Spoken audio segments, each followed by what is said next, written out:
My second question for you is the 2024 election, and the Republican Party says that it really wants to move past Donald Trump, but yet Larry Hogan is the only Republican who's actually come out and said, I will not support Donald Trump if he's the nominee. Everyone else says, oh, I'm going to support the Republican nominee, whoever it is. So, and a lot of these people that have said, oh, we're not going to give him money, it's because he's losing. It's not because they don't think he's a threat to democracy or any of that stuff. So I guess, what's your advice to the party and what's your hope? Because the big lie stuff doesn't work.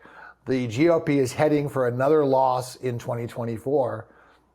What should the party do? Okay, Donald Trump is not ready to move past the Republican Party, even though the Republican Party is ready to move past him. Thoughts? Well, if you look at polling actually, some polls actually have Trump ahead of Biden. So that's not exactly true in the sense that he's not positioned to lose. I think a lot of people with Biden are very disaffected and see someone who is really incompetent and doesn't even have basic cognitive function. So having someone like President Trump would be a welcome relief compared to Biden. Great so cognitive I think in function that with respect, Donald Trump. Yeah, no. I mean, I don't agree with everything he says or his tweets or everything he does. But as far as cognitive function, I would put him light years ahead of Joe Biden. But yeah, I mean, I think the field. I personally, and I've said this before, I'm not going to back a horse. I want whoever is going to win the primary. I think I want the most conservative candidate, viable candidate. I think if Trump were to lose the nomination and then be a third party candidate, that would go over really, really poorly. And I think it's interesting. No Labels has qualified, I believe, in Arizona, and they're trying to possibly qualify on other ballots to run a possible third party spoiler, which would more likely draw from Biden than from a Republican. So there could be lots of different factors to play here. I do agree with you, though, that focusing on the 2020 election is just a stinker for the Republican Party. They need to let that go. And they need to, I agree. They need to focus on, stopping all of the voting methods that were rammed through without legislative approval. They should be vigilant about that. They can talk about that. But I think the Dominion stuff and those sort of conspiracy theories, those are losers and they need to move past those.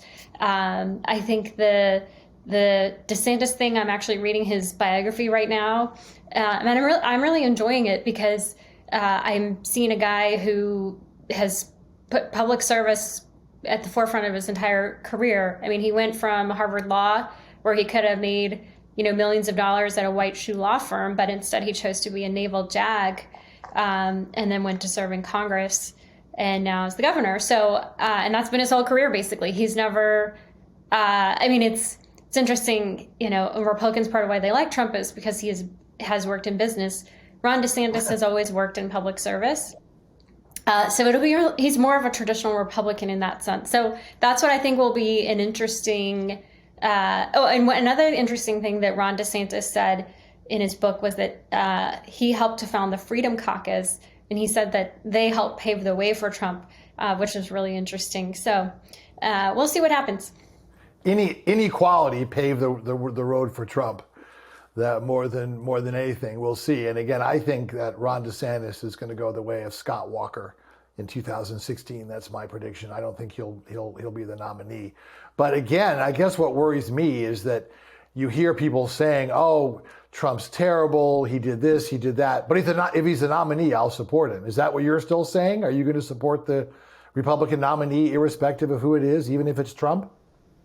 Yeah, I would if it is Trump. And here's the thing, Dave. How about if it were Nick Fuentes or David Duke? Would you support the Republican candidate if it were one of those two men?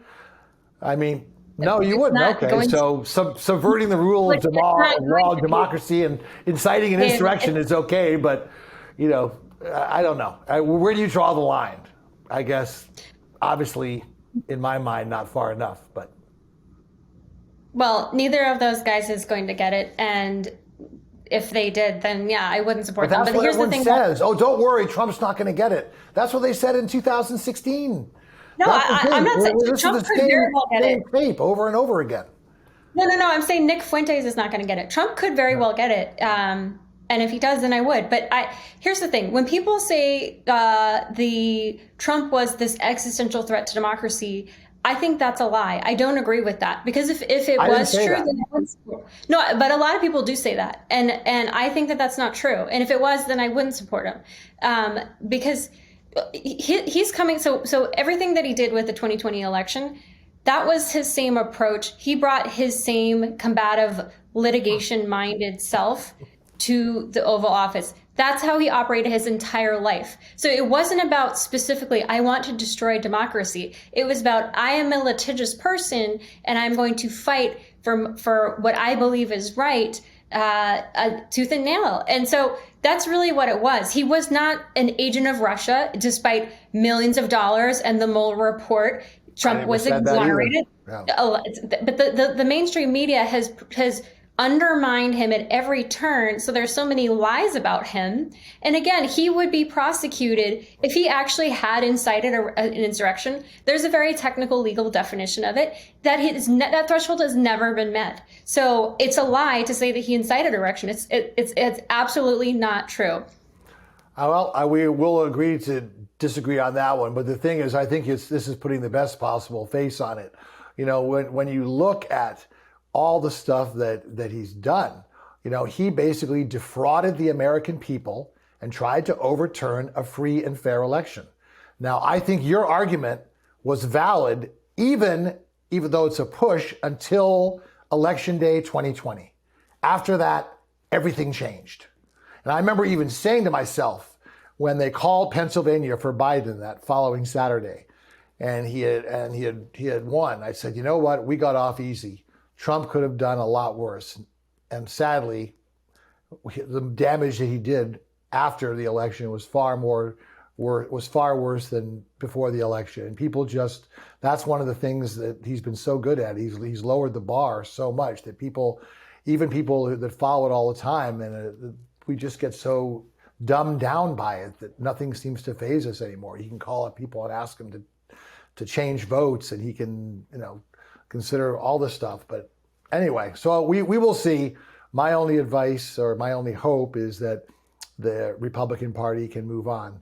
And I would love to give that advice to the Democratic Party too. You've heard me say many times that Biden should not run, and I wish I could do anything to make him not run.